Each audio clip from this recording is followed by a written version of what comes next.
All right, hello everyone, and welcome to Ethereum Core Developer Meeting number 100. Woohoo! That's an accomplishment of sorts, I suppose. We've been doing these since, on a cadence, we've been doing them since about January 2017, with a few before then. So this is really cool that we've been doing it this long, and it's been, helping Ethereum. So thanks to everyone who's been attending and has kept this going all this time.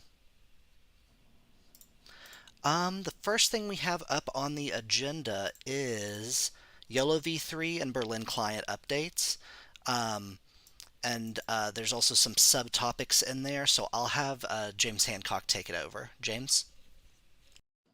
Yep, if we could get a an update on actually I guess YOLO V2 is running. Can you just give the update that you gave me, Martin, earlier on the Sure. status? As far as I know, there's basically nothing happening on it. There was some happenings when me and Marius.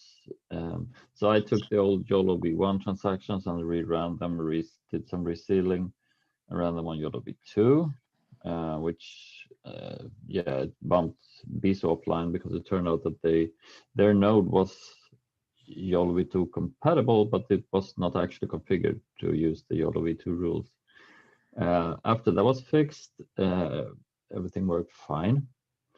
And Marius did some new fast transaction vectors that he put out on the network, and everything worked fine. For me, the best point about it was not so much the network, but the ability to fuzz the clients. And I run about 100,000 test cases targeting, doing a lot of subroutine stuff and cross contract calls, which heavily hits the 2929 rules. And yeah, those fuzzing test cases have been a mix of Geth, Bisu, and Open Ethereum, which I built off one of the branches from Adriamas on it. I don't think it's in master. But that's, looking pretty good. Great. Thanks for moving that along and doing those tests. For YOLO V3, if we just go through the clients, and we talked about last week the actual list for YOLO V3 and decided on it. So just like an update of where we are as far as integrating for each client and ready to sync, or just where you are in the process. We'll start out with Besu. Sure. So we're in the process of implementing the EAP. We got 29, 29, 25, 65 done. We're doing 2718 now. Rai on the team is doing that, and he can speak to how that's going. And we're obviously waiting to have that done before we get 2930 started. So I suspect by the next call we should be mostly done. Yeah. Okay, and Geth, can you go?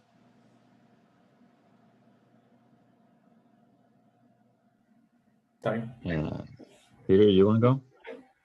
I mean, go for it since you Okay.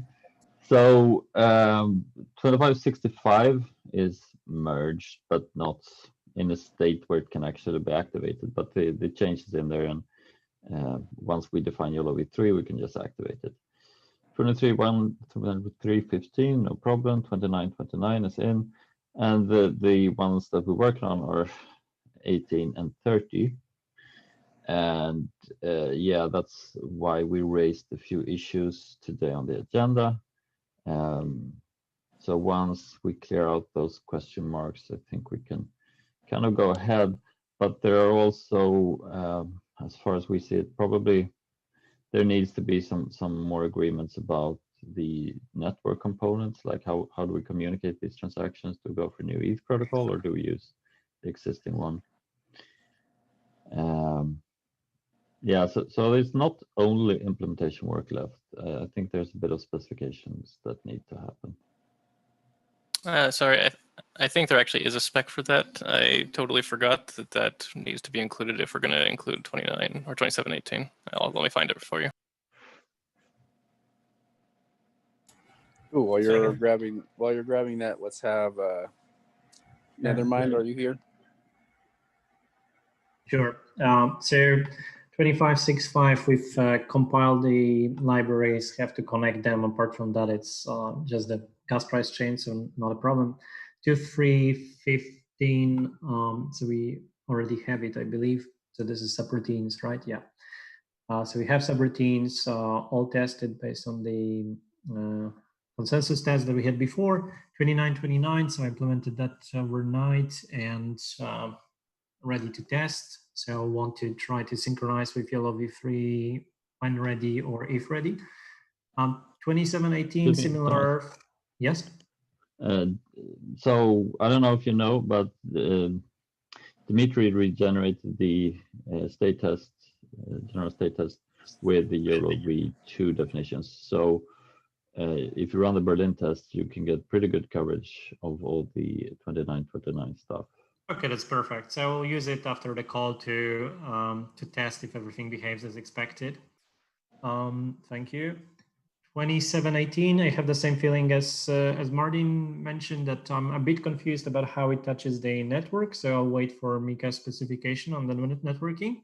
Also a bit of how the legacy transactions will behave and how we actually decode from this new format, because it will be like I think it may conflict with the RLP in some situations.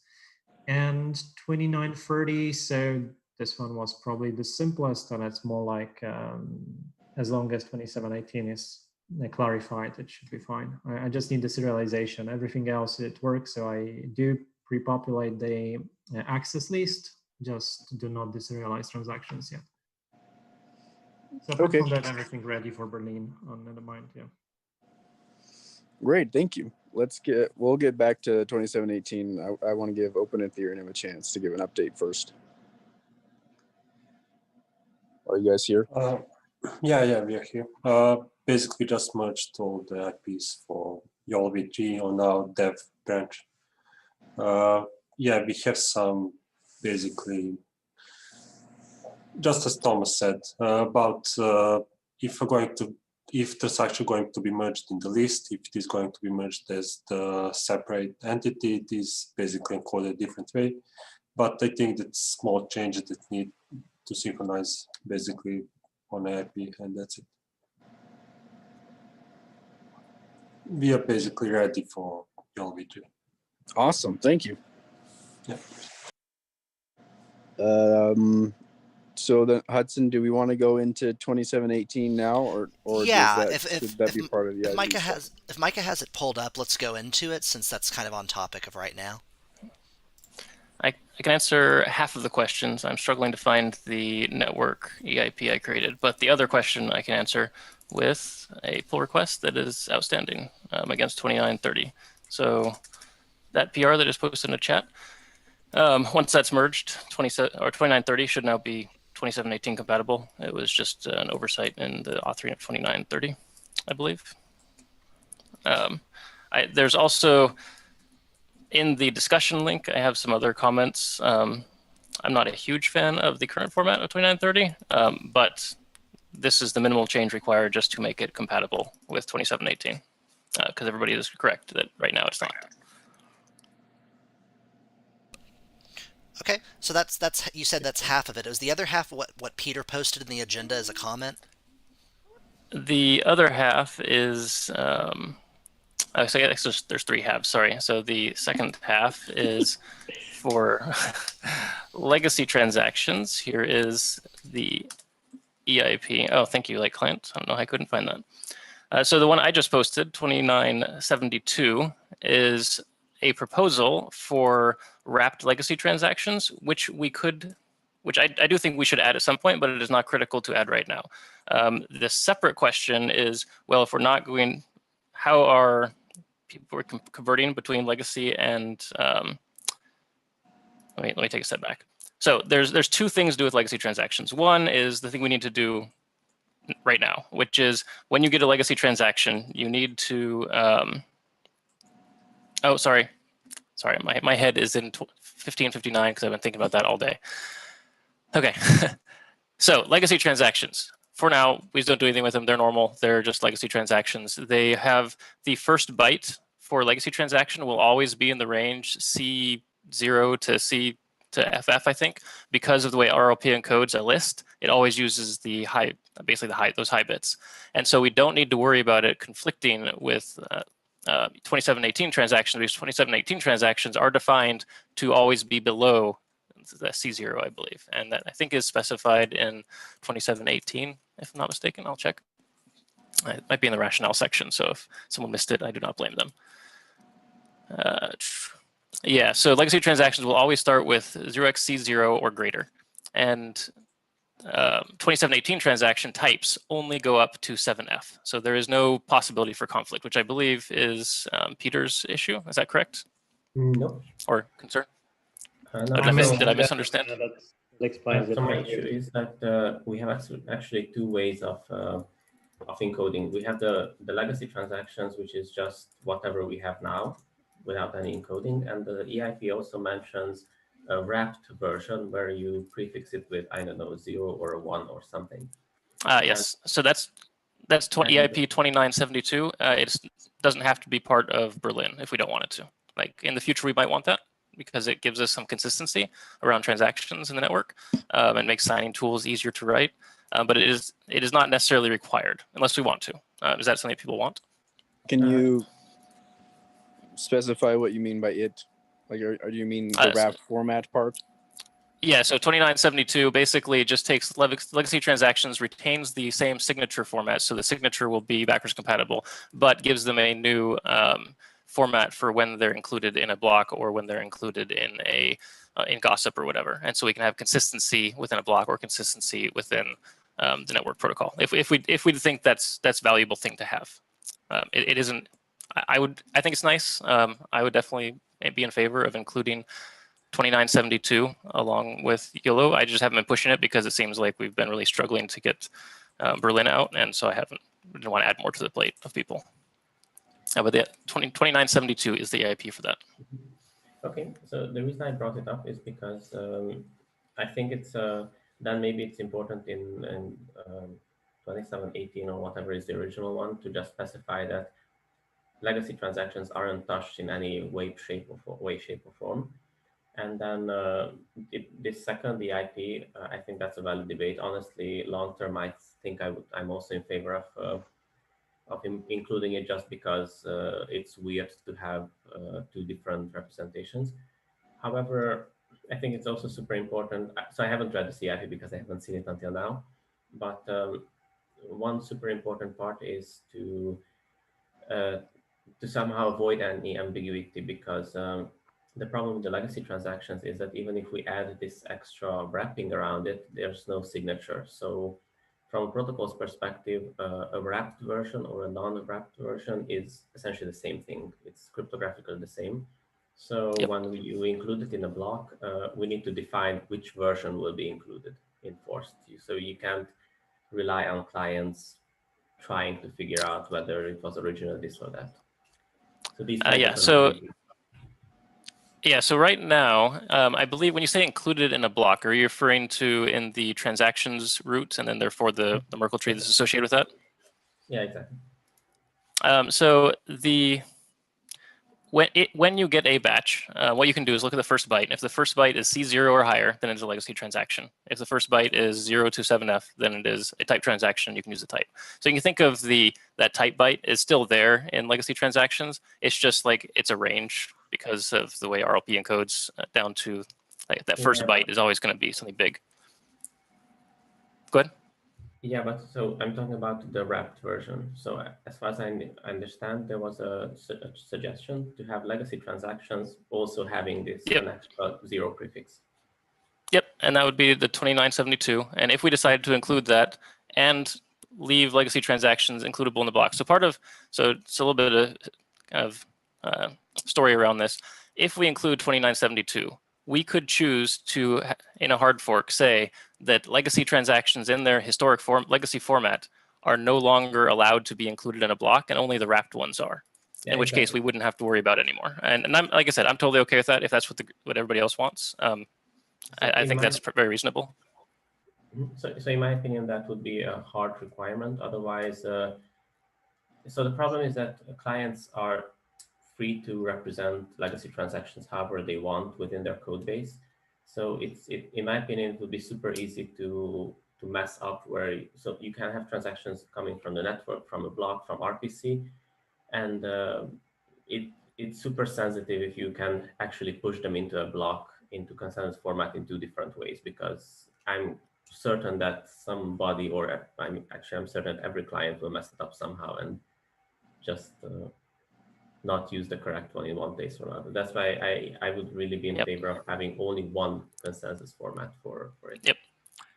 So right now we have a single consensus format, assuming we do not include 2972. Legacy transactions are only one way to format them. There's no wrapped way at the moment. If we decide to include 2972, then I agree with you that I think it would be wise to say the old format is no longer allowed in block, and maybe even not allowed to be broadcast over the peer-to-peer network. Though I understand that's a little bit more complicated because you can have multiple versions live on the network at a time. But yes, I think I agree with you. It's just up to the group whether we want to do 2972 right now and make it that hard switch today, or do that sometime in the future. So can I just clarify for basically my own understanding? If we were to do it as Peter says, then when we put together the transaction route, we don't have to make differences between is it this type or is it that type. We just put the type and then we put the RLP encoded transaction into the hasher. Whereas if we do it like currently specified, we would have to look at the transaction type, see, oh, this is an old style transaction, do it, just hash the RLP, or alternatively concatenate a byte with the RLP. Is that like the core of it? Yeah, I believe that's the core of it. Yes. So if we include 2972, then everything is a type transaction that's in a block. If there's a transaction in a block, it is a type transaction. Just flat. We're done. There are different types of transactions. There's now the 2930 type, and there's also the wrapped legacy type, so the 2972 type. And so you'll still have to do the code for 2718 for distinguishing on type before you decode the rest of it. But everything would be a type transaction if we went with 2972 and followed the thing that Peter just described. Would and I also have not read this third AP you're talking about, but it sounds like couldn't that one be, couldn't 2718 be updated to include that and make the specification smaller rather than larger? So originally we did include 2972 and 2918 were one thing, where 2718 defined the structure, so the new type transaction structure, and along with that it defined the first type transaction, which was just a wrapped legacy transaction. It was split out because there was some, I believe there was some pushback. So 2 reasons. 1, as everybody knows, I'm a big fan of smaller independent EIPs. And 2, there was some pushback against that originally, where people were like, well, we don't really need the wrapped ones yet. We could just do 2930, or we could just do 1559, or we could just do 2711. We don't actually need that. And so by splitting it out, maybe we can choose to not do that. I'm still, like I said, I'm still in favor of doing them at the same time. We could merge them into one EIP. I don't know if it would buy us much, really. But it's a possibility. Yeah, we don't have to. People feel very strongly. Yeah, I actually quite strongly think that we should keep the legacy transactions and never touch them, and keep them always available for the blocks as long as possible. But so not include 2972. I mean, as long as we don't, I mean, we're still not talking about. I mean, users won't have to actually sign wrap transaction. They don't have to update their signers, do they? That is correct. The signature is the same for the new 2972 transaction. So as long as it's just wrapped with the number in front, then it's fine. Yeah. Yeah, there would because, I be mean, what we're talking about is just a different way we can shape it differently in the consensus engine, but not actually make any changes for the user. Yeah, so if you were to do that in a client, then your JSON RPC endpoint would likely still accept legacy transactions in the legacy format, and then on receipt, like as soon as it received it over that like JSON RPC, it would just immediately wrap it internally because the signature is still valid for Raptor versus legacy. And so you could do that just on receipt, and then everywhere in your code base you could deal with 2718 transactions only, if that's the easiest way for a particular client to handle that. Yeah, that would be nice. And Thomas, does that change what you just said? Yeah, what I meant was if there is any transaction that's already signed but not broadcast, then we should keep it valid. So if it can be later just wrapped in a different serialization format by adding, I don't know, 0 in front as the type of the transaction, then it's perfectly fine, yeah. Yeah, I guess that was the plan. Right. Yeah, so as long as the signature remains valid, then it's fine. Yep, that is a hard requirement of this 2972, was to make sure the signature remained stable between legacy and wrapped legacy. Something to keep in mind since we're talking about this, and I suspect we'll then move on to talking about whether this will be included in YOLO V3 or whatever. The 2972, as currently described, does specify a slight change in the receipt format as well, because I believe 2718 specifies receipts. And so just be aware that that is code that needs to be written. It should be pretty easy if you've already planned on implementing 2718 anyways, because receipts are just typed, just like in 2718. So I don't think that's going to be hard, but I just want to make sure it's on everybody's mind while we're talking about this. Will there be network specification for the receipts in if63 as well? So then getting into the third half of that discussion is the link that Light Client gave just above to 2976. And 2976 is... There, can I just figure out where we are in the conversation, and then like, so then as far as Peter's comment, like either use one or the other but never both, was there like a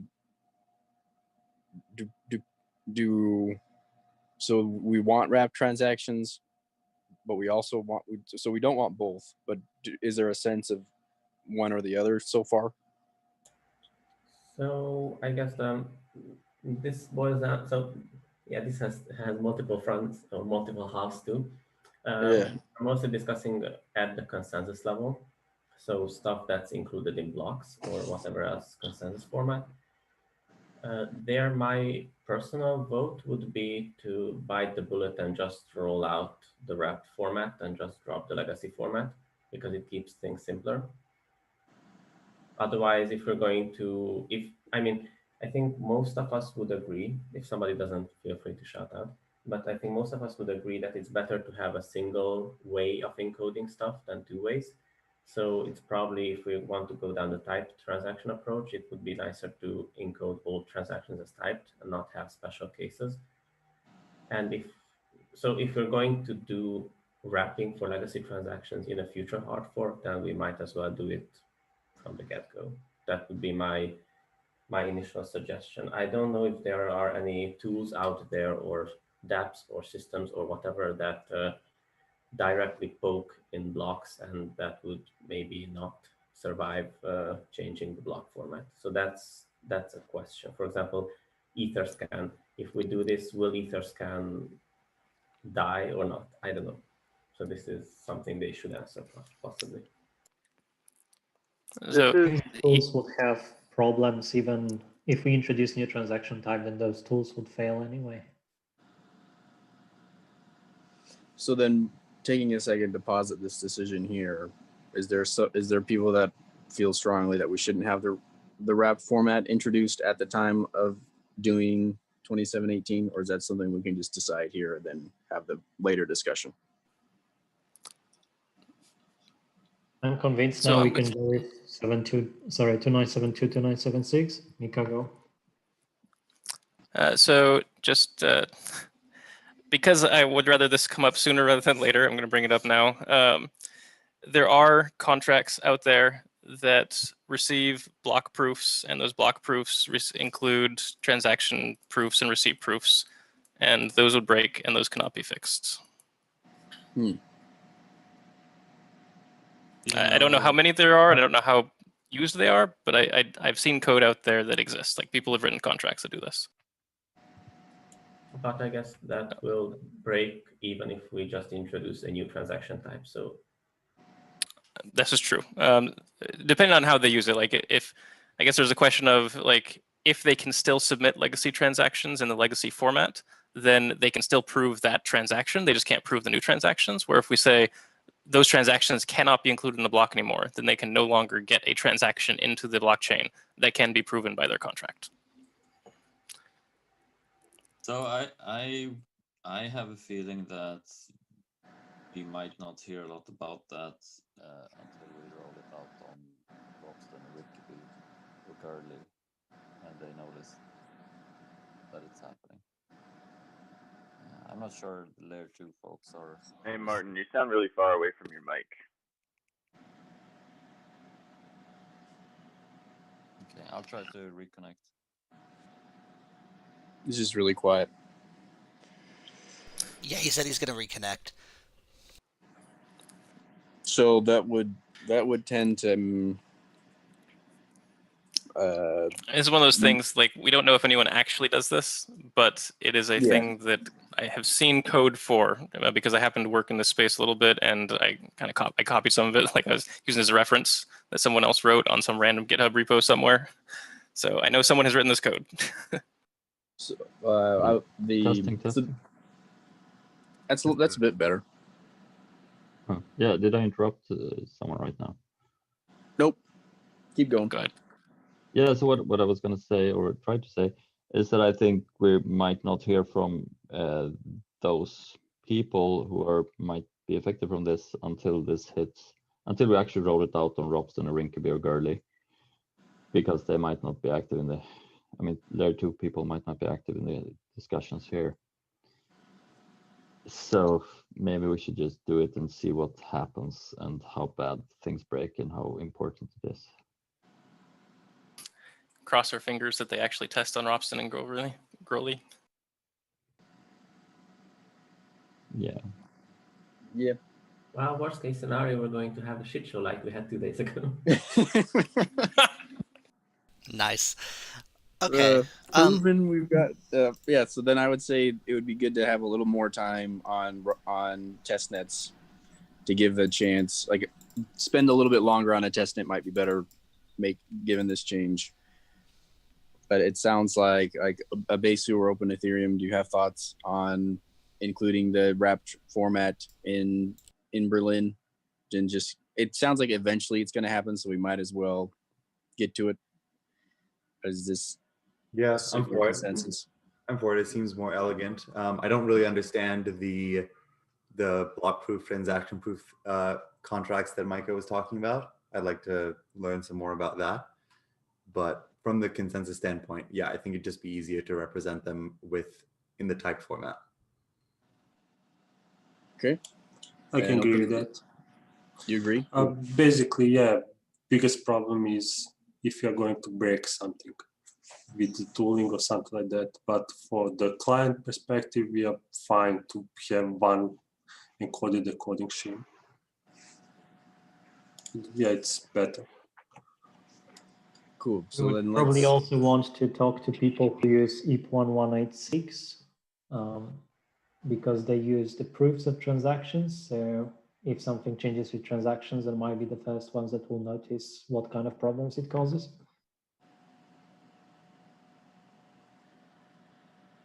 Is there someone I could ping about that? I use 1186. Okay. I'll talk with you after, Mike. Okay. That's actually why I know about this. I use it in a slightly different way, but that's why I happen to know. So then let's say for now that the wrapped format is going to be included. If it's in 2718 or in the other EIP, I don't really care. However you want, Micah is fine. But then bar community members coming and figuring out some things that it should go in, and we can count that as a decision and then move forward to the next part of the conversation. Yeah, so do you want to keep it in 2 separate EIPs or just have one? I, like I said before, I have a preference for separate EIPs. I like more modular EIPs that can be picked and choosed. Like if we decide, for example, we need to pull out 2972, it'll be easier if there's separate IPs from 2718. Got it. Okay, so we keep them separate. Yeah, so that would mean you add it to the spec sheet for V3, right, James? Yep. Okay. So, sorry about harping on this. I don't actually see what 1186 has to do with transaction formats. Since it's about storage proofs. He was just saying and account proofs. It's just a way to identify who might be doing using proofs in general, and people who are doing like block proofs tend to also do account proofs and storage proofs, like the same. Is it kind of, you're just looking for an easy way to find people? Look for people using that if you have a mechanism finding them. So basically, the people that would be affected by this is if you have like a relay, like the BTC relay or a Zcash relay. So on the other side, you want to verify that the transaction was included in an Ethereum block. So you get the transaction, you hash it, and then you follow the RLP try, basically to try to get the root. And yeah. I don't see the direct connection with 1186, but they might be the same folks. Sure. And real quick, Thomas, you said Ncubed uses it. Is that the Slockit Blockchains LLC project? Yes. Okay. That'd be interesting to talk to them then to see how they use it. Whoever's talking to people about that, maybe James or Micah, I forgot who. Okay. Yeah, go ahead. There's the third half that we put off. Yeah. The third half is the Thanks network. for letting me get to that. The network side of this, which is EIP 2976, and it defines basically a fairly small change to the Dev P2P protocol. Interestingly, the Dev P2P protocol was sufficiently underspecified that we actually don't need this technically, but this change makes it more clear what happens.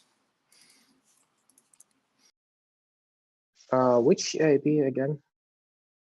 It's in chat, I think. 2976. Yeah, that one. Yeah.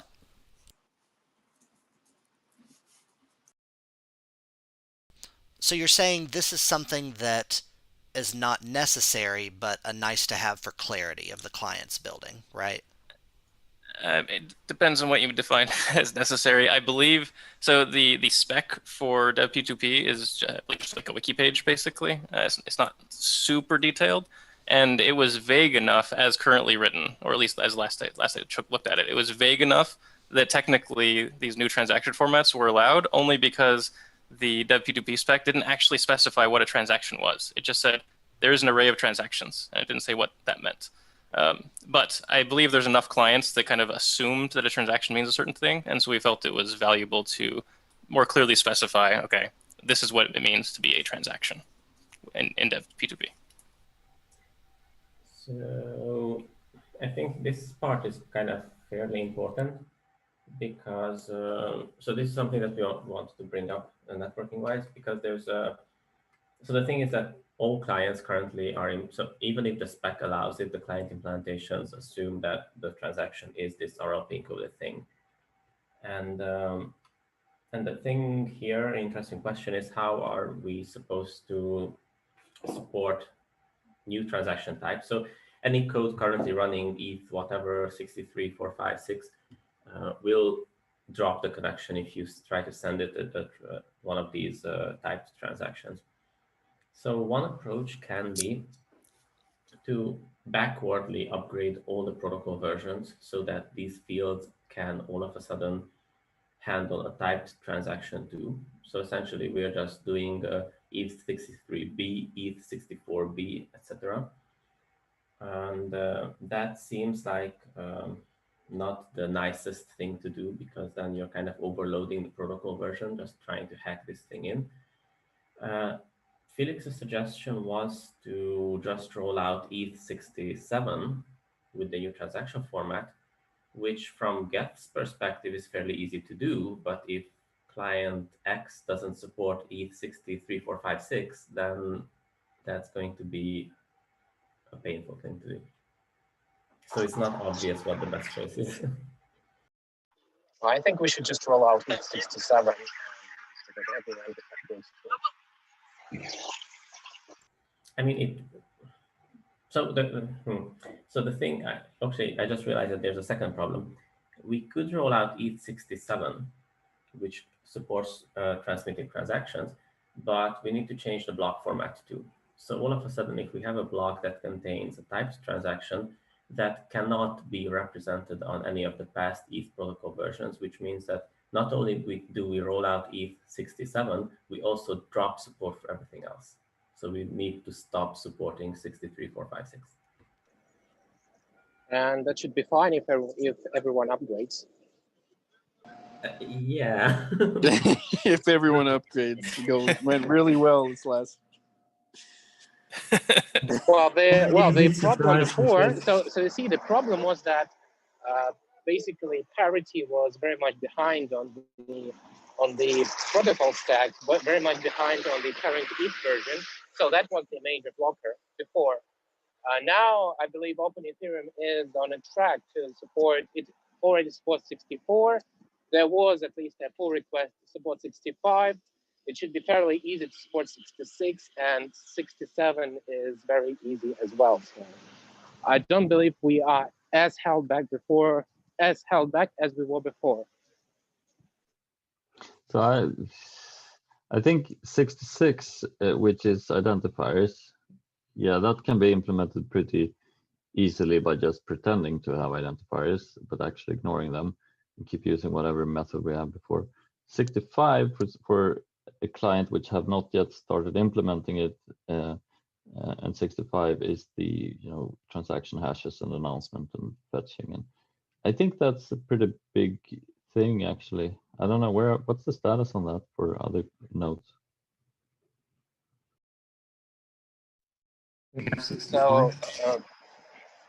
So right now, both in TurboGeth, both Go Sentry and Rust Sentry.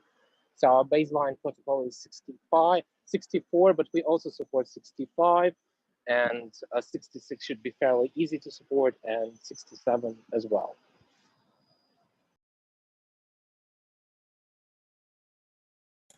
So I guess the important thing to know here is that with the ETH64, the thing that defined is transaction announcements, so that the network doesn't shuffle around transactions and doesn't send the same peer doesn't get the same transactions 50 times. Rather, it just gets transaction hashes.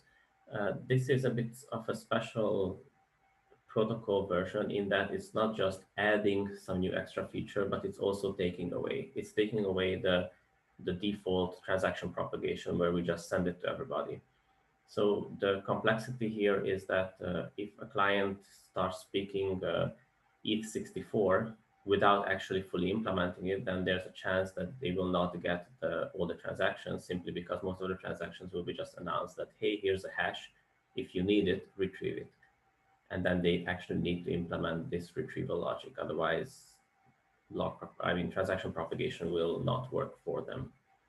So Geth will not give you transactions otherwise. You mean ETH65, right? Yes.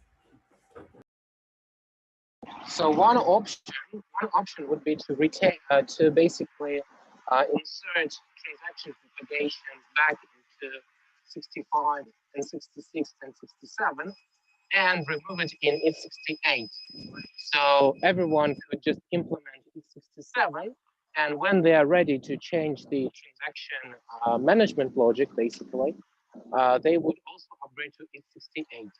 I believe this shouldn't affect Geth, because Geth would quickly implement ETH67 and ETH68, and you still wouldn't have to rebroadcast transactions to every connecting peer. But it would allow a quick path forward for everyone else. Well, yeah, but in that case, essentially, you're doing what I said previously, that you're releasing ETH63B, 64B, 65B. So then you might as well just extend the currently running protocols. So there's not particular, I mean, that would probably possibly be less messy than, so the thing is that if for example, Geth, I mean, we decided we want to upgrade all the protocols, yes, I can roll out 67, 8, 9, 10, but will I immediately stop talking 3, 4, 5, 6? Because if yes, then that's kind of partitioning the network. If no, then things get a bit weird. So that's why I wanted to bring this issue up, as it's not that obvious. There are a lot of solutions. The solutions aren't particularly hard to do. Just we need to figure out all the implications. What was the argument against just, you know, letting the RLP decoder decode the transaction message that comes over the wire or the block that comes over the wire? Yeah, I was going to go back to that same question.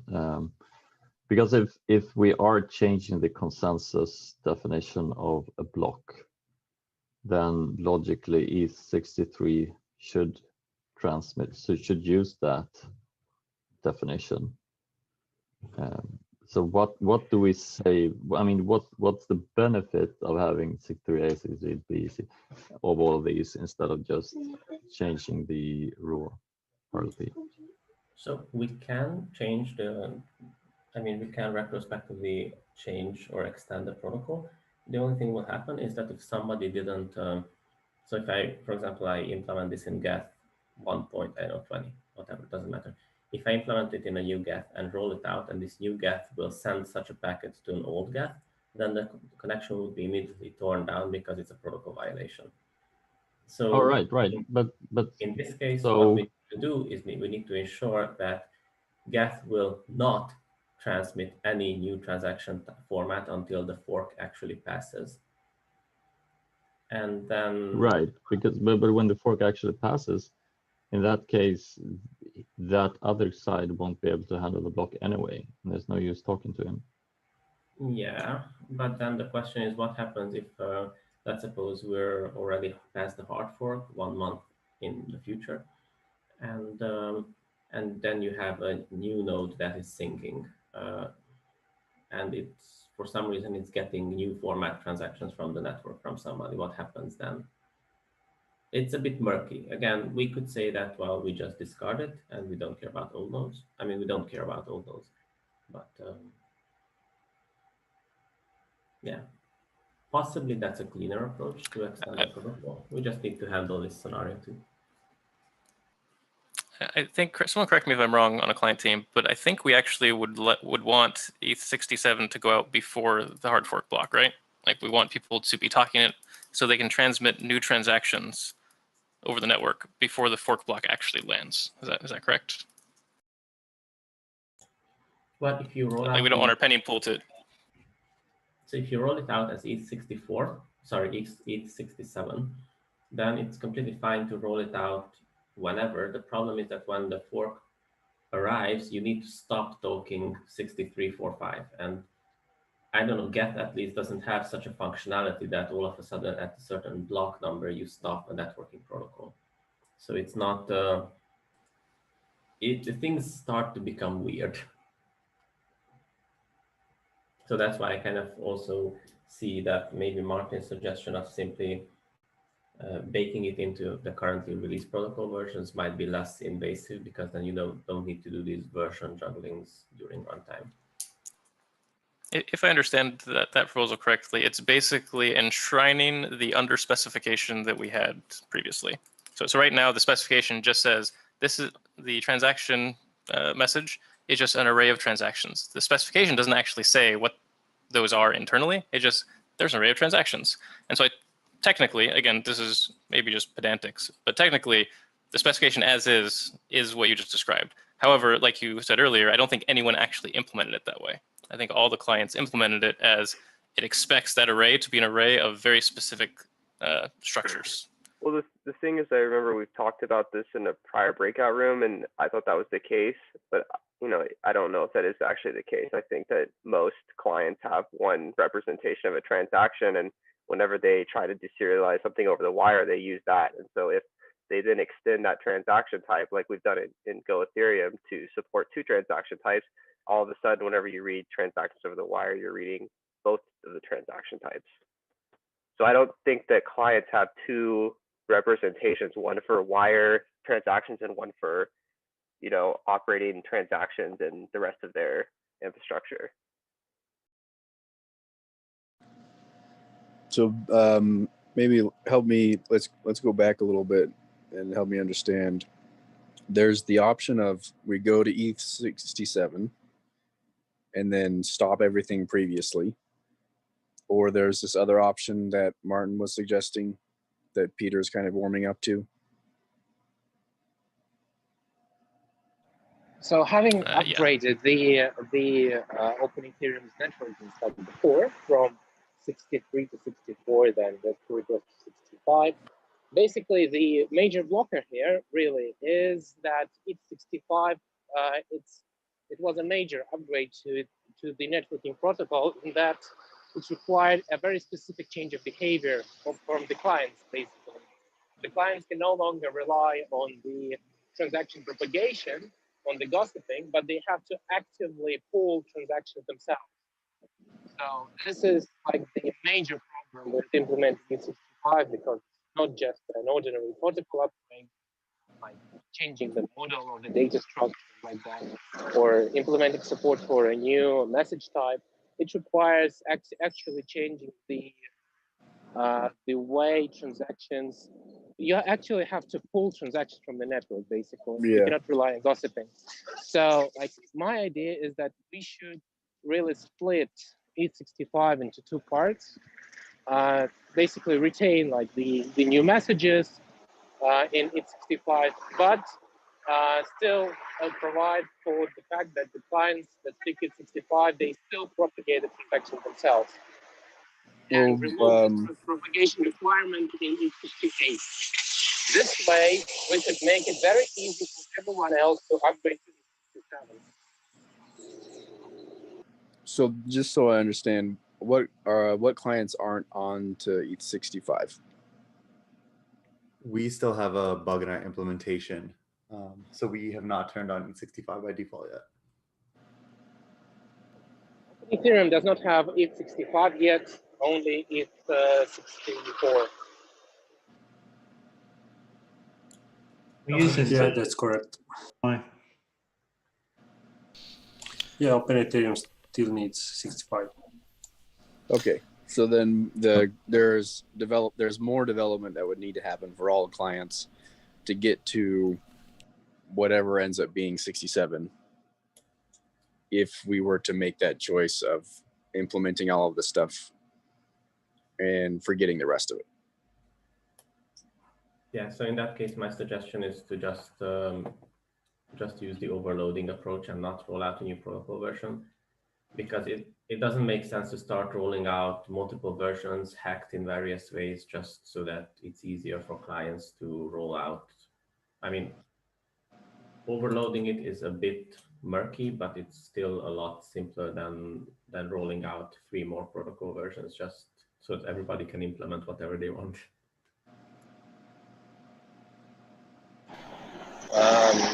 I think that everyone should implement ETH67 and then ETH68 as soon as possible. So unblocking the clients it's maybe not the best approach from the theoretical perspective. It's not the most elegant solution, but it's the most practical and workable one. Sorry, we Artem, need clients to upgrade. Which one did you think is the most practical one? Basically, it's basically applies to Geth. Is that Geth will propagate transactions even if it interferes with ETH65, basically. If we had that, then everyone could just partially implement ETH65 as is and be compatible.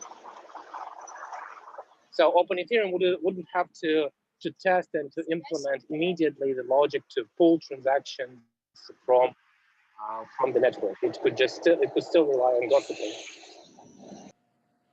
Right, but so would the just overloading method be as well, right?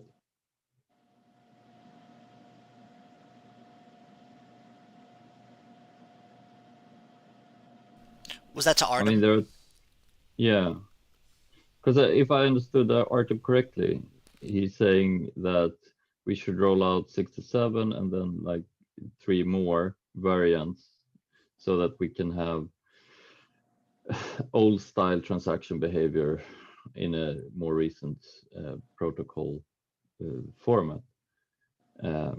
And what we're saying is that we could just use this ambiguity about what is a transaction and not roll out new protocol formats, and those who have not yet implemented transaction fetching can wait with that if they want to. So I think both ways forward here means that no one has to implement 65 immediately.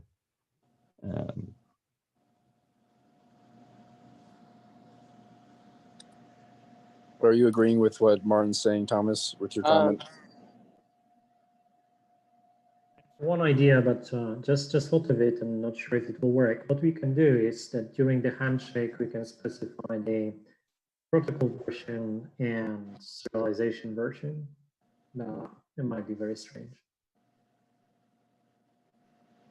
So you would say your F65 serialization version 1 or F65 serialization version 2. Yeah, but that would still require exact same. I mean, you would need a new protocol. So then you're ending up with E67 and then. No. You wouldn't need the 67 or 65 or 66. You could connect to 63 alt clients and just during the handshake tell them that you'll be broadcasting things in the alt serialization form. There's no such thing in a handshake. How do you tell them? Yeah, this would require the change of handshakes. So E67.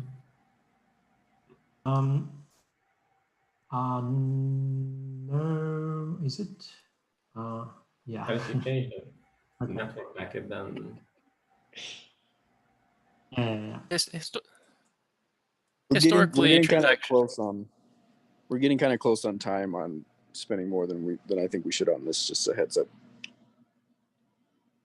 Yeah, one thing we can do is take the entire thing to a magician's thread if someone would volunteer to write up these outstanding issues.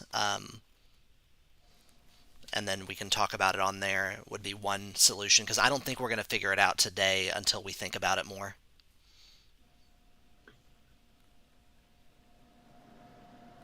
Did anyone have... Cool, but can we consider decided then the hashing format / consensus format as being type and then the blob? It sounds like, yeah, that was already consensus roughly. Wait, what were you saying? Yes and no. So the problem is that we've kind of decided that we would go with the wrapped format, but the problem is that the EIP defines 2 wraps formats and they are interchangeable. Is that Micah's EIP or a different one? Yeah. Interchangeable in what way? So so 2972, as far as I see it, it defines a 0 type and a 0 1 type. I mean a 0 and a 1 type. Yep. And it just swaps the signatures. So they shouldn't be malleable between each other. It's basically EIP 155 or pre-155. It's like if you were signing pre-155, so you did not include you're only signing over 6 fields, then it's type 0. If you're signing over 9 fields, then it's type 1. We basically already have 2 transaction signatures.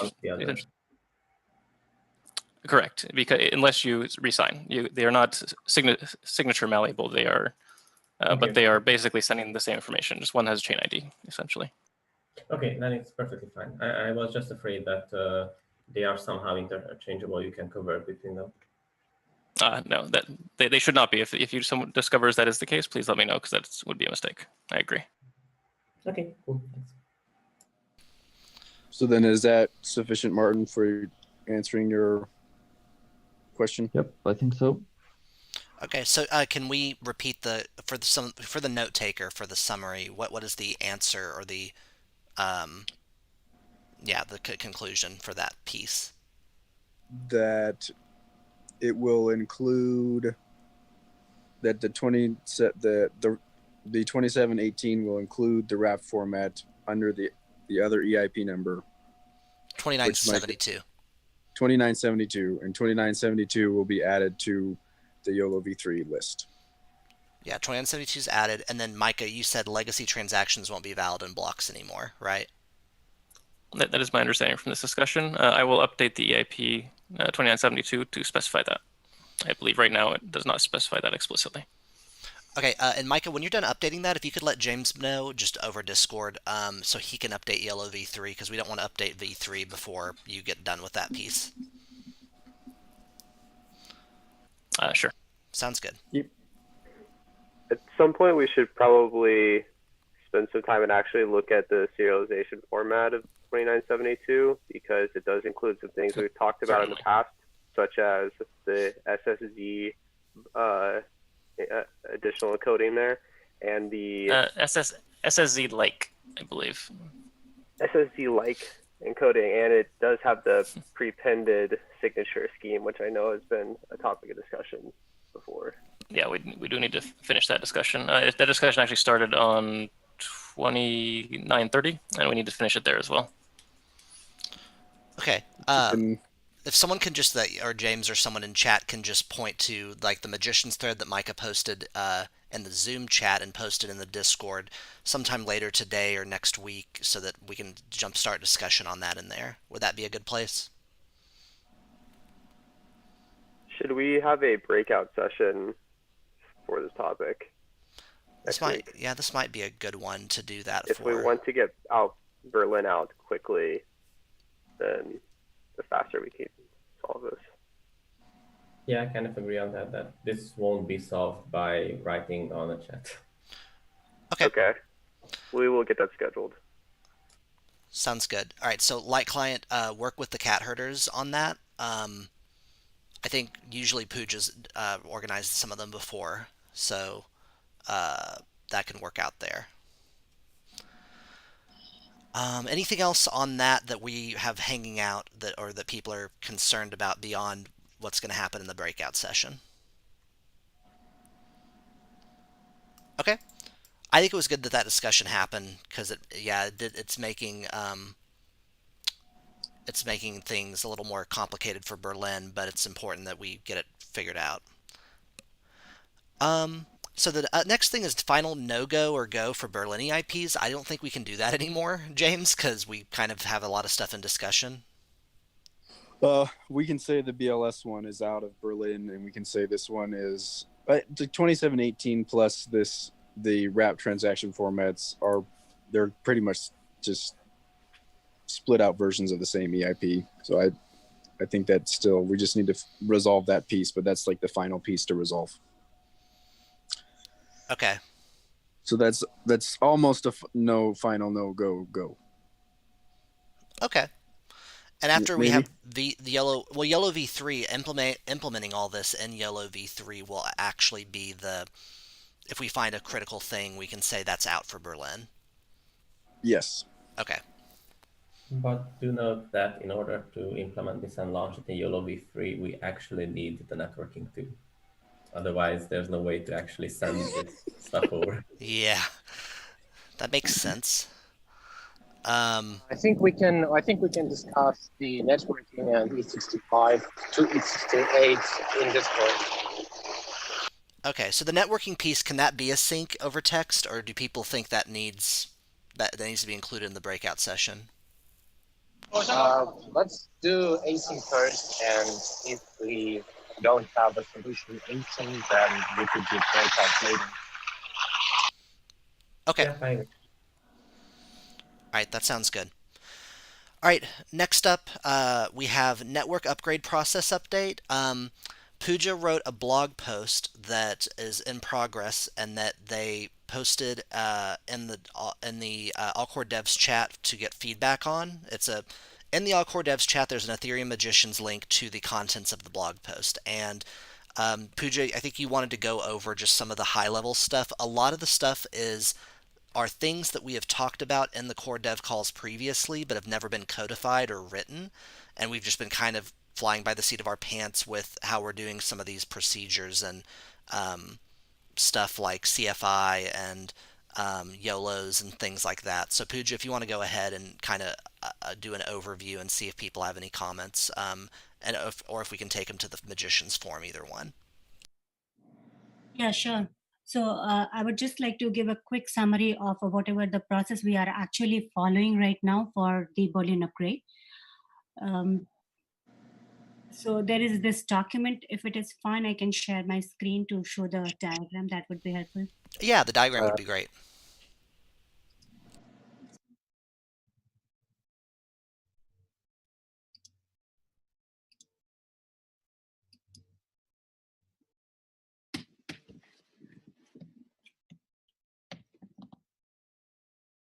Okay. So earlier this year, the EIP-IP group started discussing ways to decouple the process of EIP standardization and network upgrade. We are in process of documenting these recommended outcomes that came out of the EIP-IP meeting. To make it easily available for community, we will be posting it in a form of blog on Ethereum cat hurdles. The part one was the EIP standardization process that has been added to EIP1 recently with the help of this merged PR, so people can find it here. The process is here. The part two is the network upgrade process. For this, a repository is created at 1.0 specs repository. So as we see in this diagram, the first stage when a proposal is ready, by ready, I mean that it's like in review stage or more from the draft. So it and they intend to get included in any future hard fork. They have to first go ahead and make a request, create an issue in the eth1spec.o repo. That would be considered for inclusion. And this will be also added to the, I'm just gonna share how it would look like. So you have to just create CFI applied.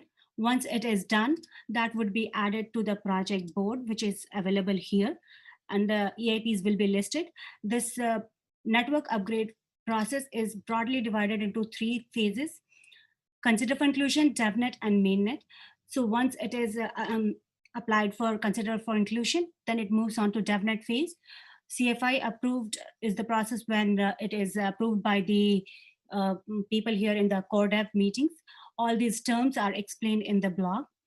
CI DevNet waiting room is a list of buckets in which proposals are there. People are still trying to figure out if that should be included in the developers testnet. For now, we have YOLO testnet. CI DevNet active is a list of EIPs which are actually being tested by different clients. Testing green light, I think James broadly spoke about it in the meeting today. And then it comes to the public testnet phase. That would be POW testnet like Rapston. And the final deployment phase, that's the mainnet phase. There is this recommendation of EIP statuses as per different phases of network upgrade. Though this EIP standardization process is now separate from the network upgrade, but we highly recommend that people should be following it. The places to go for is like for the network upgrade process and list of proposal, the best place to go is the eth1spec repository. To track the process of any individual proposals, we can go to this project board. And for question answer, yeah, James Hancock is the hard fork coordinator. Cat herders are also supporting them, so you can always reach out to us. So that's about the process. We have this at Magician Forum. If people have any questions that can be answered quickly here, I'm happy to do that. Otherwise, feel free to leave questions, comments here in this Fellowship of Ethereum Magician.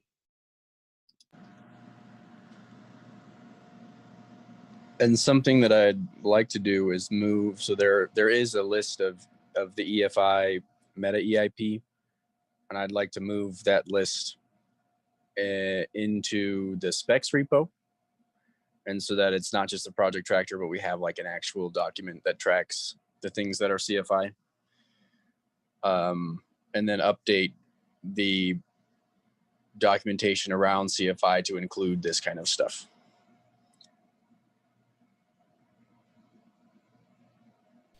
Okay. Any other comments from anybody? I wanted to bring it up here before I did those changes so we could agree if it's a good idea or not.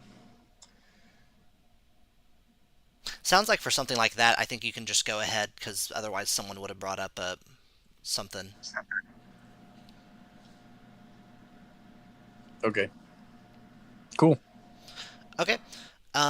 Thanks to Axic for being one of the early people to help try to separate this process and organize it through some meta EIPs, and thanks to Tim Puja and James for organizing the post Puja is referring to that will be posted eventually, and Puja for writing the main parts of it. Okay, so if that's done, we can go to other EIPs. Let's hit up account abstraction, get an update, and see where we're at. It looks like they're using the process already, and if you go to the specs repo, you can go into the issues and see that they are already CFI applied for their CFI. They're CFI applied in their quest to get fully CFI. So go ahead with the update. I think, who's here from account abstraction? Hey, I'm here. Hey, Sam. Okay, great. Hey, so not too much has changed since the last All-Core Devs meeting on the EIP. We've been trying to solicit some review. I don't know if you've noticed the post I made in the All-Core Devs Discord channel a little while ago. We were just wondering if anybody had a chance to look at it so far.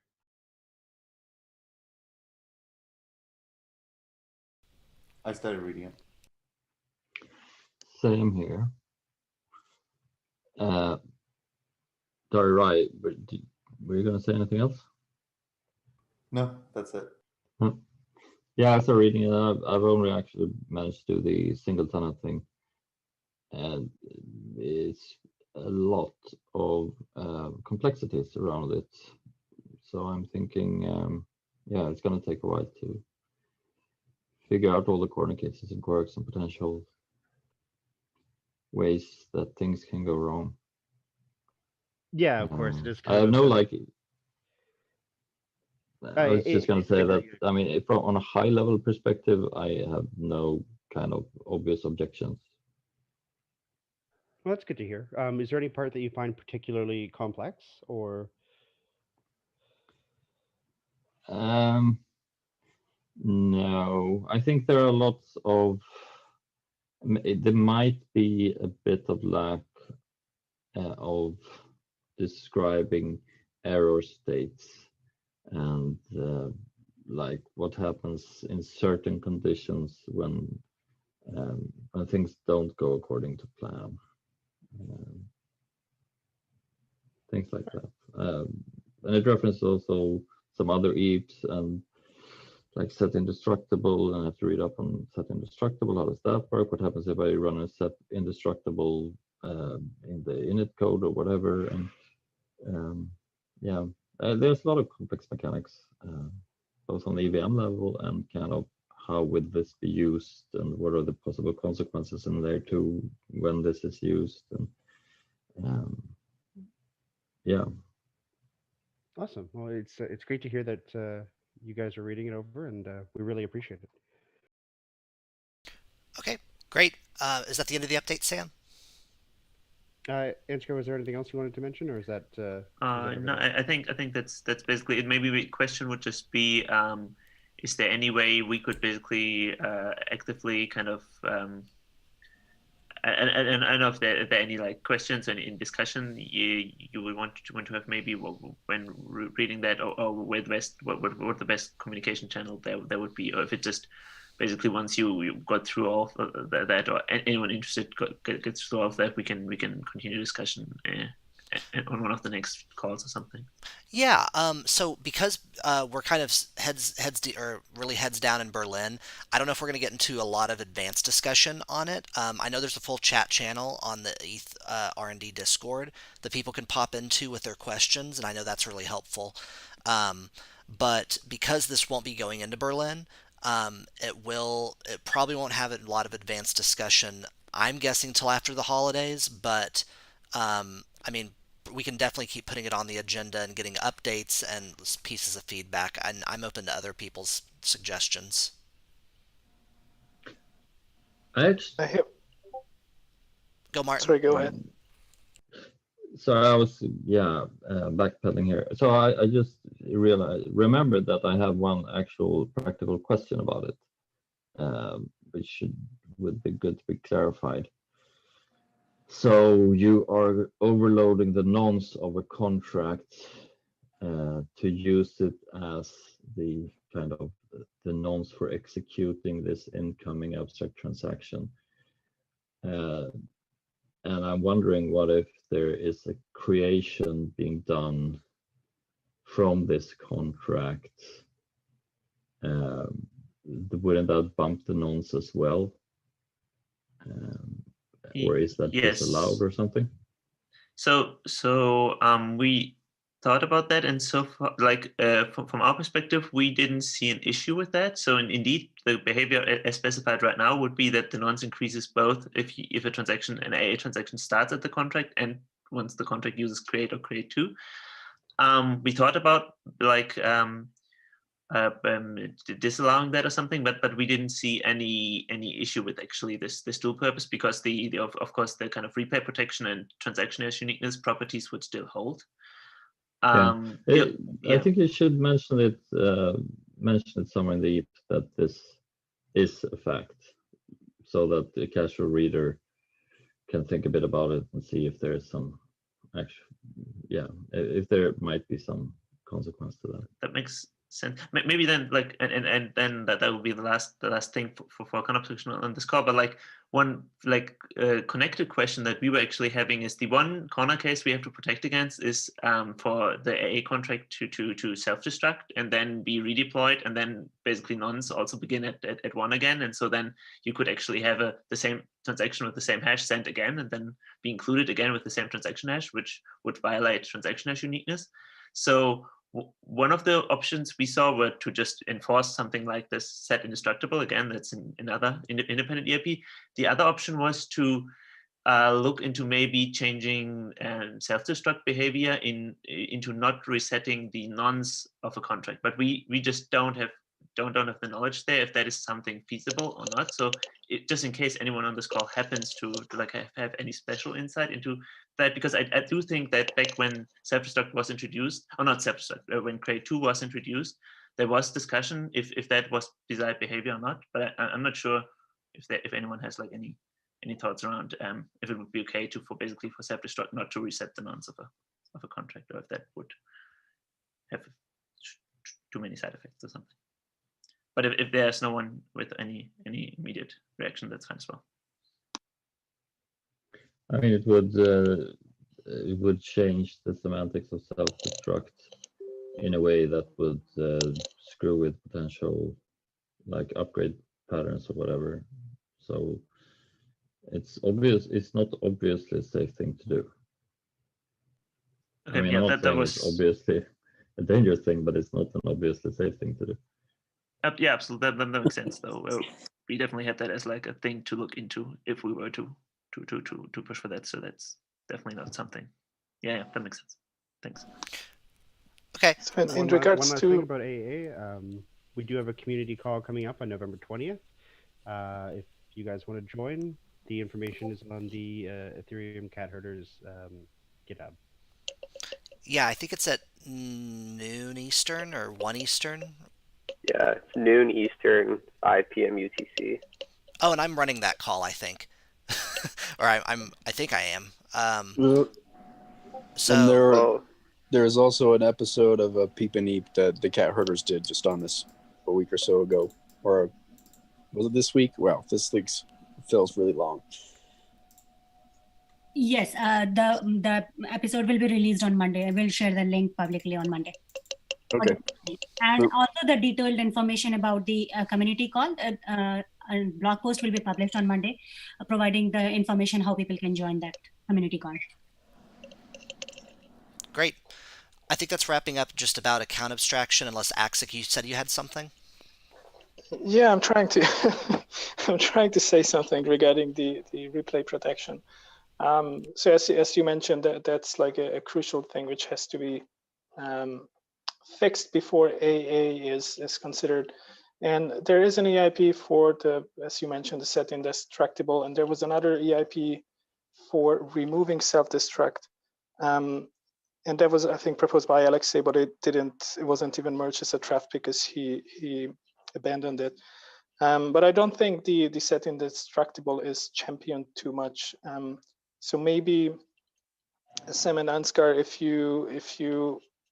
if this is a prerequisite for AA, maybe you could consider championing one of those two options and Yeah, get so, them so in. just for clarification, I think at least the set indestructible actually came out of this consideration. So I think that was created by Vitalik as part of our work prior to releasing the AA EIP. So I think, so basically if AA were to move forward, that would definitely be also, yeah, be part of that, and then we would also champion that one as well. And I think there were some people in the community just asking for the set indestructible to maybe be championed even in the case that AA would not be considered, just because it might also just be a nice thing to have to be able to basically create indestructible contracts optionally. Yeah, I wonder the other EIP which just removes self-destruct altogether. I'm not sure why it was abandoned, but it would be interesting to see, because this self-destruct has been like such a mess since it was added. I think that was Alexei's E, but I think that he just decided that he didn't want to pursue it any further. I think it's like one of these things like unguess, where it would probably be nice to have, but it might break so many things, existing things, that it might just be too big of a change to push for. That's just my opinion, though. But yeah, I do think, like, looking back, would have been better to never introduce self-destruct. But yeah, if you do have the time, I would encourage you guys to maybe look a bit more into that, and I personally would be happy to see self-destruct to be gone. Okay. Thanks, everybody. I think the next thing we're going to do, we'll have 1 minute on EIP 2666 because it's just a really short update. And then I want to skip to the Geth bug and responsible disclosure discussion from Geth because we've had a lot of previous meetings about BLS 12381. And there is in the agenda a link to an explainer on the I guess comparison between EVM 384 and BLS 12381 from Alex Vlasov. It's the second comment down. It's a pretty good explainer as far as like content wise. I was able to understand why teams need it and stuff like that. This precompile curve or whatever we end up putting in. So definitely check that out. And then Alex, if you want to talk about 2666 real quick before we go into Geth's discussion. Yeah, well, basically it was just cleaned up and merged. It's now even in a smaller scope after improved inversion was merged into Geth so we can eliminate repricing of BN addition and multiplication precompiles. So just basically 3 changes of the constants for SHA-256, RIPE-MD 160 precompiles, and KeyCheck or SHA-3 opcode. Very simple ones, just the constants. Numbers are based on what clients has provided as their benchmarks. It's just like low-hanging fruit to implement and give some extra performance, and also kind of ensures that resources which are paid for are actually like that you actually pay for resources which were actually spent. Okay. Thanks for the update. If anyone has questions, just reach out on Discord to Alex. And again, check out the explainer. If anyone has any comments or rebuttals to that explainer, post about them in the Discord and the All Core Devs chat, and we will continue the discussion there. So for the last 6 minutes, let's have Geth go over kind of what happened the other day, where part of the network went offline due to a bug that was revealed in a few blog posts the other day. Martin or Peter, if you want to go ahead. Sure.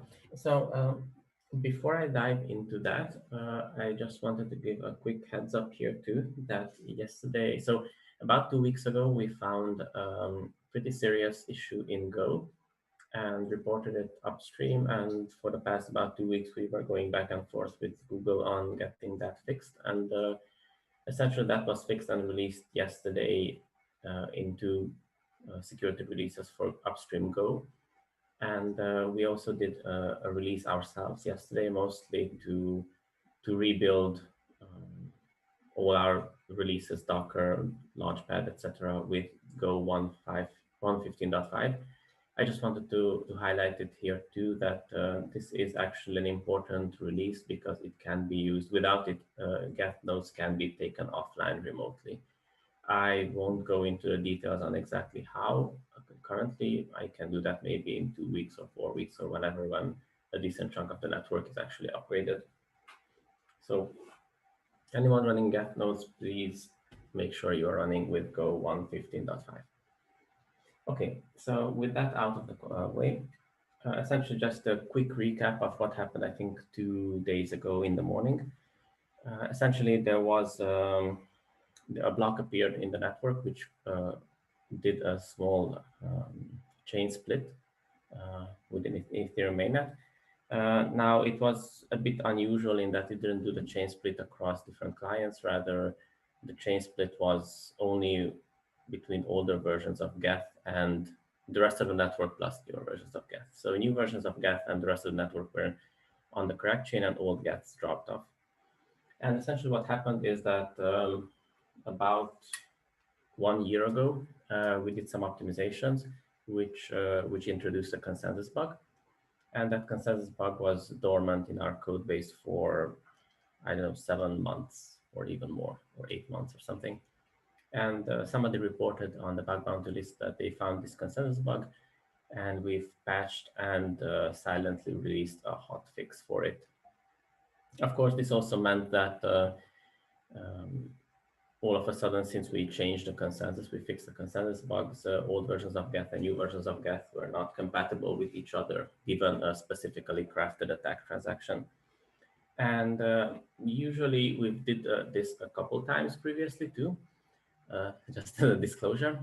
And usually what we do whenever we discover one of these bugs is that we try to evaluate them, what their impact is and what the probability of actually hitting them.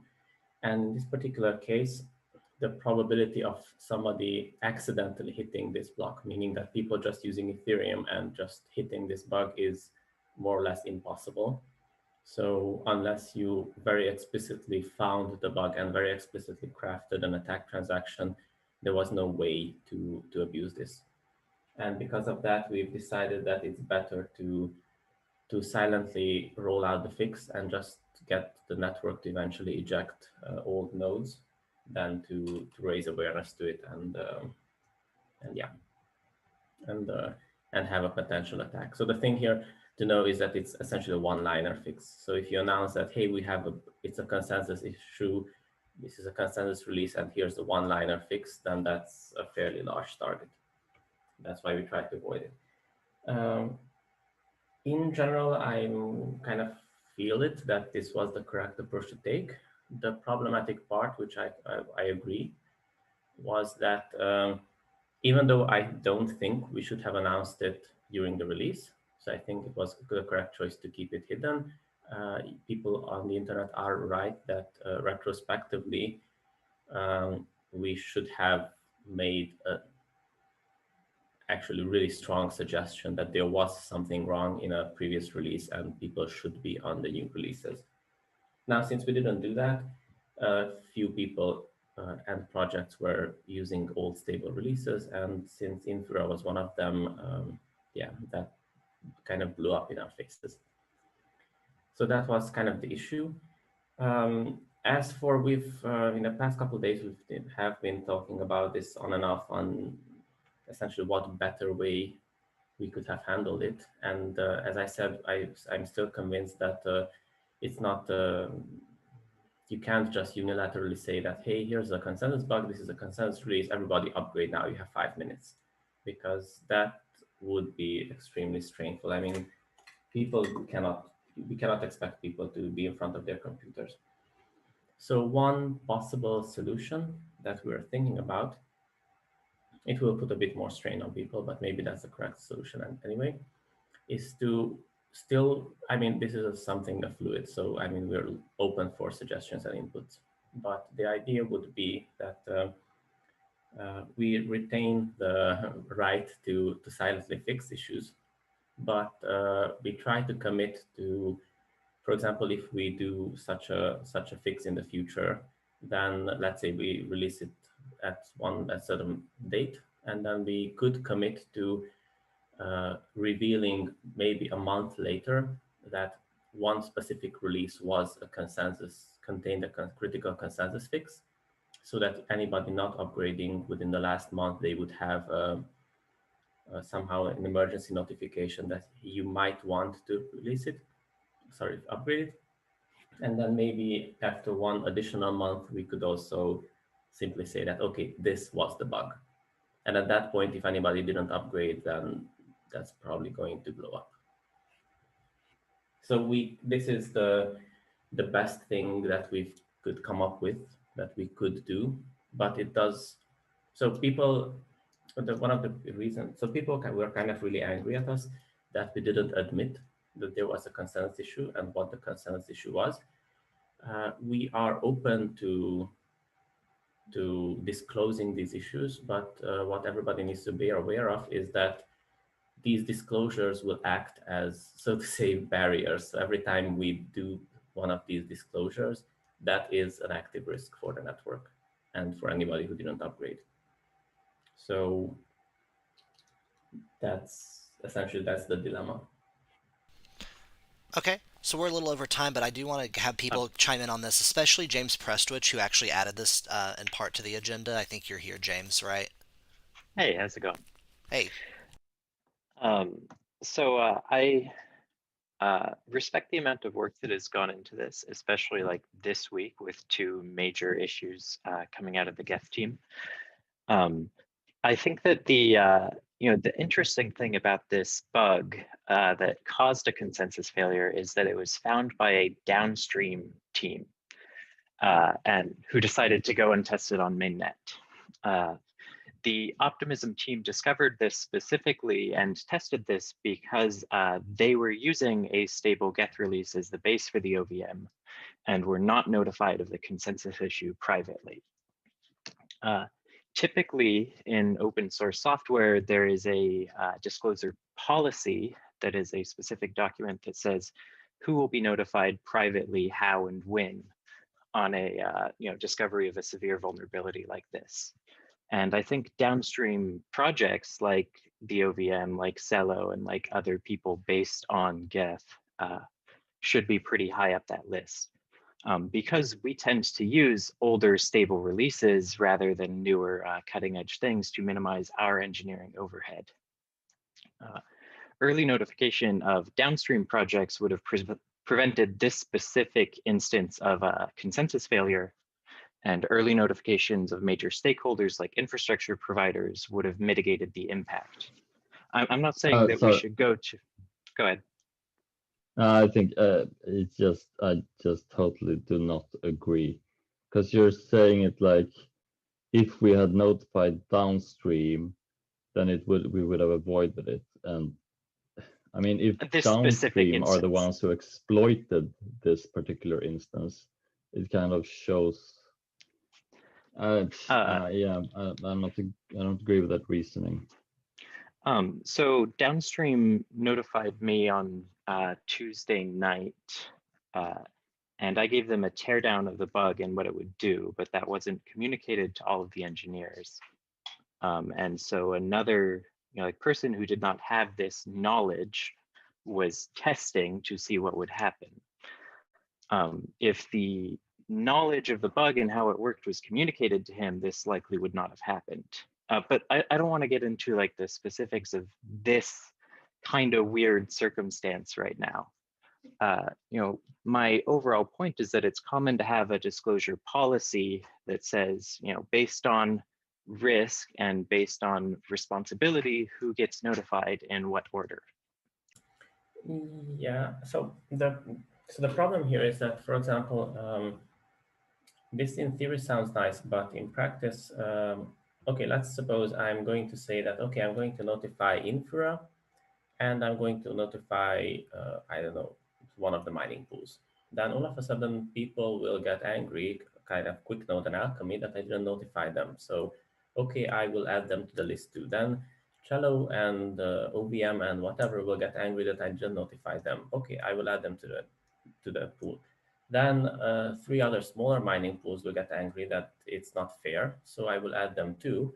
And eventually I will notify 100 projects, and I might as well publish all the details, because at that point, it's so many people know about the consensus issue that it's, what's the point of even keeping it private anymore?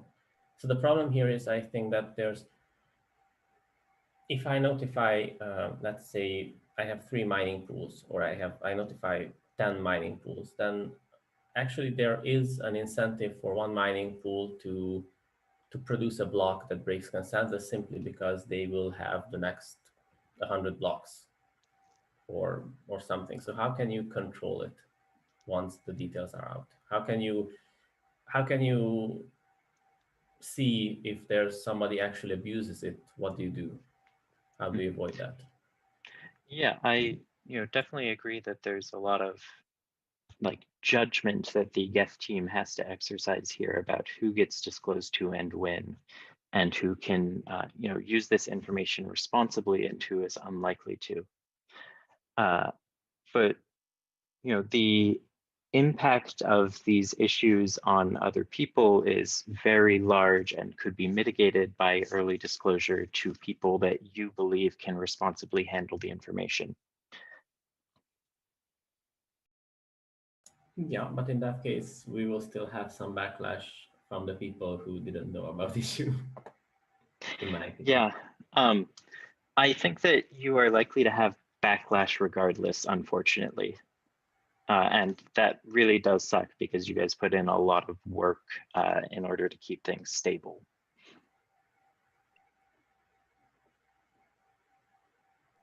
I don't think that avoiding backlash should be a significant motivation in security policy. So our whatever we do, I mean, the basis for our security policy has got to be towards the Ethereum mainnet, and everything else is secondary. So that's like number one. I mean, we could have some kind of downstream agreement, but we wouldn't. I don't think there was any better solution than what you've done at Geth. I mean, we can improve the notification, like how the bugs are reported. So we can advertise security at ethereum.org and tell everyone, if you notice something risky, send it over there so it can be triaged immediately and fixed silently. It's almost like just come back to the bug bounty program from the past, and people stopped using it because they assumed that everything will be stable. There is a difference between what the actual situation is and what people claim it is. I mean, there was lots of people who were just complaining because they use it as an opportunity to make you feel worse, even as most likely this was the best solution.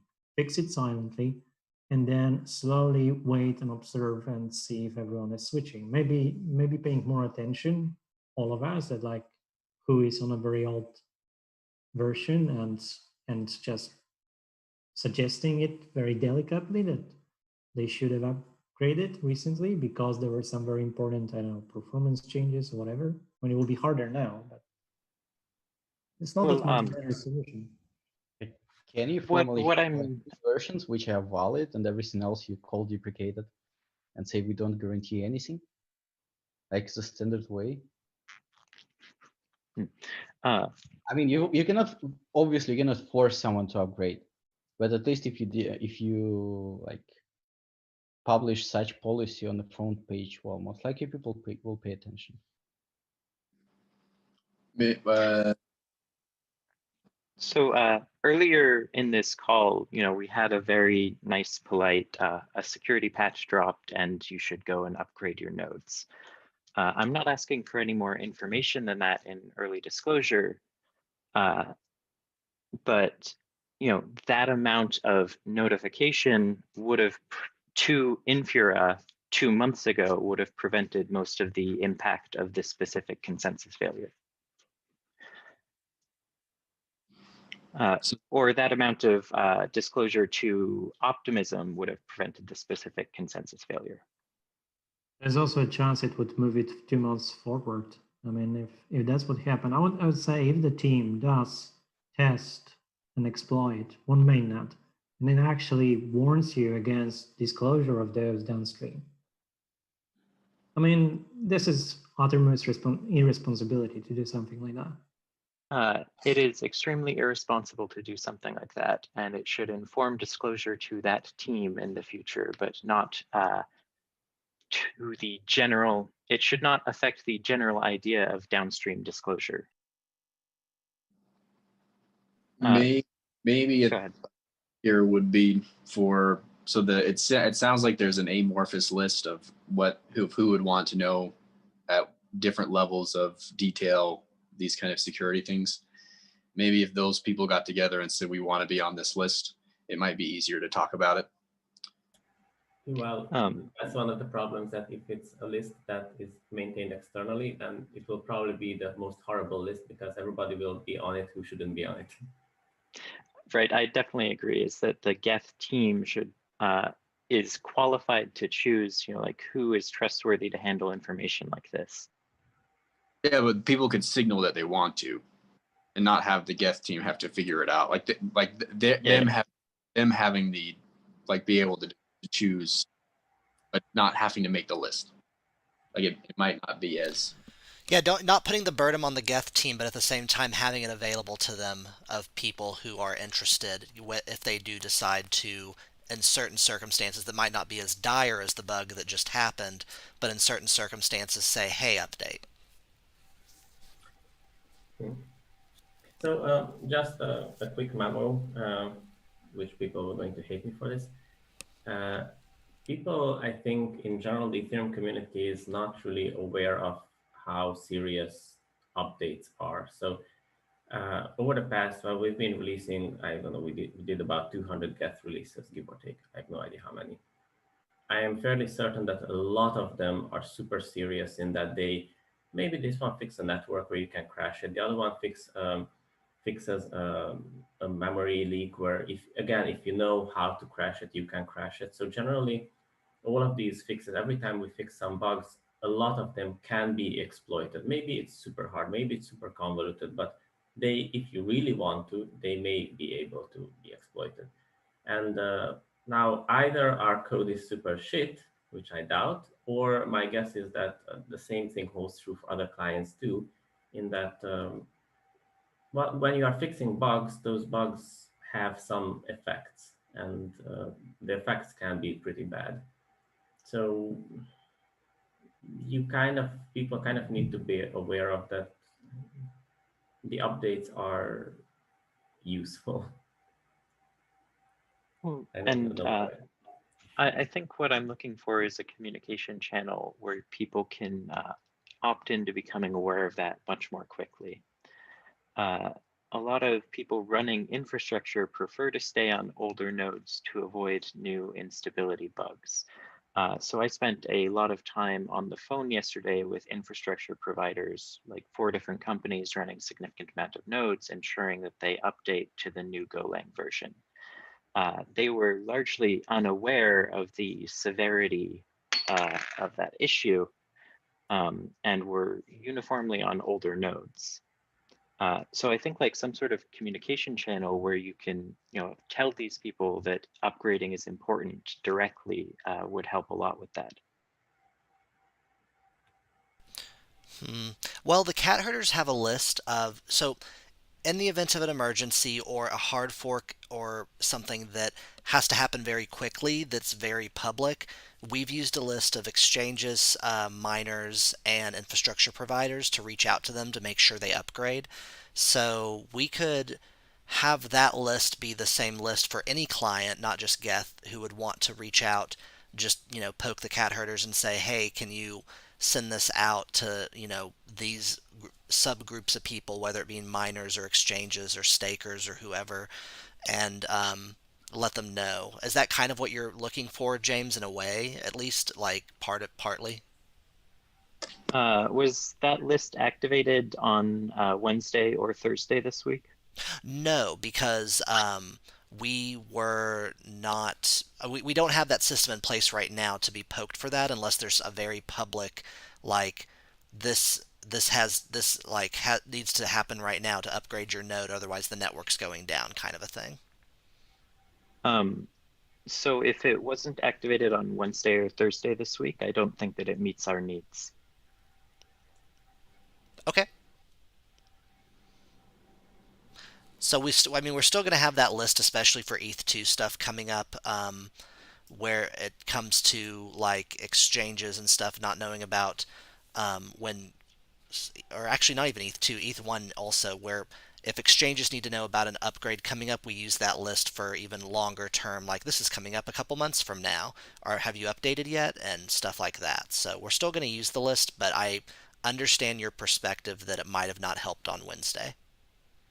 So just to clarify a bit, so in this, for the critical fix, we did do an announcement a couple of days before, and that went out on Reddit, Discord, Twitter, and this is an old Skype group with a lot of exchanges in it. And then the message was repeated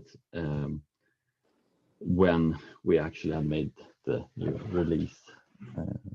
If there are other channels where we should do announcements or sound the alarms, yeah, that of course that would be good. The good thing to note that, for example, yesterday's release, that was not directed by us, that was scheduled by Google. And essentially that was our part of the responsible disclosure, in that we cannot take the lid off it faster, because that issue affected an insane amount of infrastructure over the internet, not just Ethereum. And yeah, definitely. And the moment they gave us a public day, the moment they actually announced that there's a security release coming, that we also tried to, maybe we announced it half a day later, that we are going to do again a security release. It was a bit weird that this kind of overlapped with the consensus issue, so that made things a bit funky. Yeah, that is a unfortunate synchronicity. So just to wrap this up so we can all go, are there any final comments on this? This conversation was more to have a conversation about it and to get word from Geth about how their policy works today and how they've kind of thought it over since getting feedback from the community. And so we've accomplished that. Are there any final words? I have one thought. So if Geth did their suggestion of, they like a month later or 2 months later said that this was a security release, make sure you do it, and there was like a way to publish, a way to subscribe to that message being published, does that like fit in kind of the middle of what works for you, James? Like, so there could be, so you could subscribe to that list, so you might not have gotten the day zero because it wasn't determined to be significant enough for that, but you would have found out way earlier. Yeah, it would be helpful. We're in somewhat the unfortunate position of having to coordinate validator upgrades when issues like this happen, which can take a significant amount of time. But any amount of notice that a security release happened would be very helpful. Okay. Cool. Anybody else have final comments? I have a one sentence thing for people to chew on, if you don't mind. Sure. Hudson. Just keep in mind that any sort of private list that we create creates a competitive advantage for large actors in the ecosystem and disadvantages small actors who can't get onto that list. Because there's a competitive advantage to being less likely to crash in a consensus failure than someone else. And so any private lists that we create that people can get into, we just need to be careful of that. Like we do not want that because that increases centralization, or has potential to, I should say. Yeah, and it's one thing I'll add just related to that that's worth noting. Infura also mentioned this in their postmortem blog post. So, they seem to agree that they shouldn't get the preferential treatment over whatever the community gets. Oh, yeah, that's a really good thought. I think that should shape some of what the cat herders do, including having that list. Even if the list needs to be either public, semi-public, or only used in situations where they're warning about an upcoming fork that's happening, like a planned fork. So it's more not an alert system for emergencies, but more of a notification system for times that things need to happen that are very public and that you might not hear about. Yeah, like a pub sub notification system. Yeah. That's coordinated a little bit. Yeah, something like that. Well, this was kind of the reason why we were trying to go the path of just doing, for example, if we do a silent fix, then doing a public announcement sometime later that this was a private fix or a silent fix. But the idea of this, opposed to reaching out to individual projects, was specifically so that we don't end up in this weird situation where essentially the reason people use Infura is because they are surely not crashing because they have the insider information not to crash. And I mean, it's definitely really horrible if Infura crashes, but yes, it is also unfair that that the small operator who's not Infura but Infura 2, they have no chance of competing on this front. So it's, I don't know. So essentially, yes, I would say we're open to suggestions. We agree that we could have handled this a lot better, and we should have warned people or nudged people more aggressively towards upgrading. So that's something we need to work on. But we're kind of open to suggestions on how to do that fairly in a way that it's open to people without creating a possibility for abuse.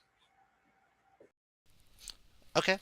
Thanks, Peter. And thanks to the Geth team for, working through all this and getting the fix out quickly and coordinating all this. I know a ton of people, at least privately and publicly, have said that y'all are heroes for that. So keeping the network up is always a good thing. Thanks everybody for coming. We are well over time. So the next meeting is November 27th, 1400 UTC. And again, if daylight savings time changed, so that is an hour previous in a lot of places to where it has been the past months. So take note of that. Thanks everyone for coming. Have a good day. Thank you. Cheers. Take care. Thank you. Bye. Bye.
you.